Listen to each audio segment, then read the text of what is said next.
అందరికీ నమస్కారం. నేను మీ విసిరెడ్డి.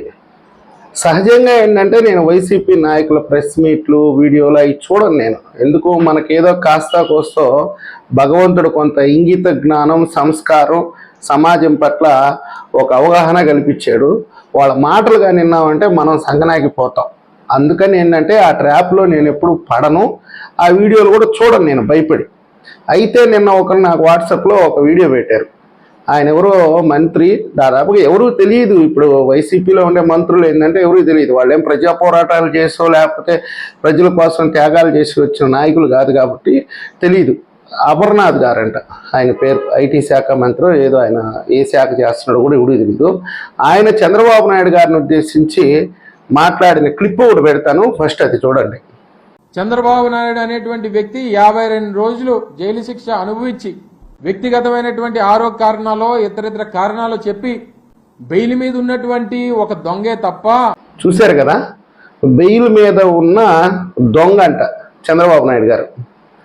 ఆయన అంత సంస్కారహీనంగా నేను మాట్లాడలేను. కానీ మరి జగన్మోహన్ రెడ్డి గారు ఎవరు? 40,000 కోట్ల రూపాయలు అవినీతి ఆరోపణలతో సిబిఐ కేసులు ఎదుర్కొంటున్నాడు. దాదాపుగా 11 కేసుల్లో ఛార్జ్ షీట్లు కూడా వేసేసారు. నిన్నగాక మొన్న సుప్రీంకోర్టు కూడా నోటీసులు ఇచ్చింది, హాజరు కావట్లేదు, కోర్టుకి విచారణకు సహకరించట్లేదు అని చెప్పి వేరే వాళ్ళు పిటిషన్ వేస్తే వాళ్ళు సమాధానం కోసంగా సుప్రీంకోర్టు కూడా నోటీసులు వేసింది.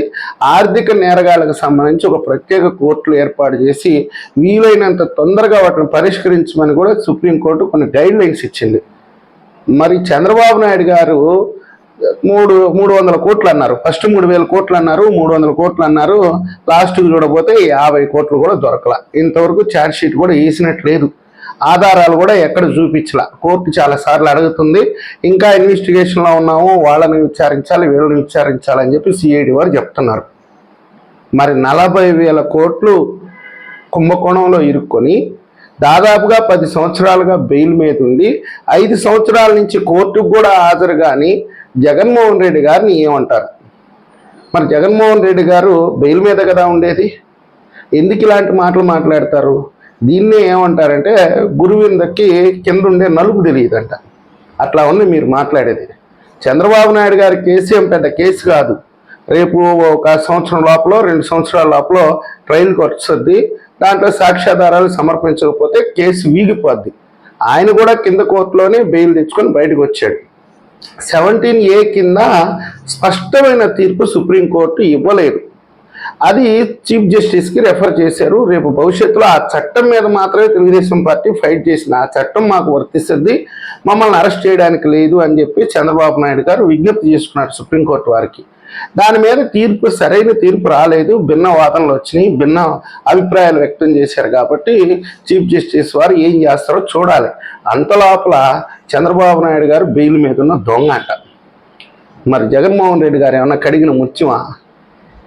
ఇన్ని రోజులు కోర్టుకు వెళ్ళి తనను తాను ఎందుకు నిరూపించుకోలేదు, నేను తప్పు చేయలేదని చెప్పి కోర్టుకు వెళ్ళి ఈ 10 సంవత్సరాలుగా ఆయన బాగా వాదించుకొని అన్ని కేసుల నుంచి ఒక్కొక్క కేసు నుంచి ఆయన బయటపడవచ్చు కదా. వాయిదాలు ఎందుకు కోరుకుంటున్నారు? రాష్ట్ర ప్రజల్ని తప్పుదారి పట్టించొద్దు.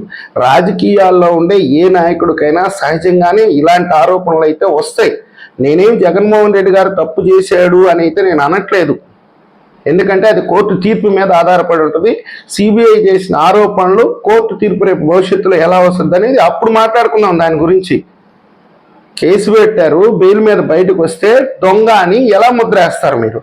ఒక మంత్రిగా ఉంటూ మీ నాయకుడి గురించి ముందు మీరు చెప్పండి, ప్రజలకి వివరణివ్వండి. అంతేగాని చంద్రబాబు నాయుడు గురించి ఏంటి మీరు మాట్లాడేది? కోర్టు పరిధిలో ఉంది. ఆల్రెడీ కోర్టు కూడా చెప్పింది, సుప్రీంకోర్టు హైకోర్టు ఒక స్టేట్మెంట్ ఇచ్చింది, ఈ కేసులకు సంబంధించి ఎక్కడ పబ్లిక్లో మాట్లాడొద్దు అని చెప్పి. మీరు ఎందుకు మాట్లాడుతున్నారు? కోర్టు స్పష్టంగా కూడా చెప్పింది, ప్రతిపక్షాలు మాట్లాడకూడదు, అంటే ఏ పార్టీ కూడా ప్రభుత్వం కానీ పార్టీలు కానీ మాట్లాడకూడదు ఈ కేసు మీద అని చెప్పారు కోర్టు వారు. మరి దానికి గౌరవం ఇవ్వకుండా ఇష్టం వచ్చినట్టు బెయిల్ మీద ఉంటే దొంగ. ఒకసారి మీరే ఆత్మపరిశీలన చేసుకోండి. ఈ వీడియో మీకు నచ్చినట్లయితే లైక్ చేయండి, సబ్స్క్రైబ్ చేయండి. ధన్యవాదాలు.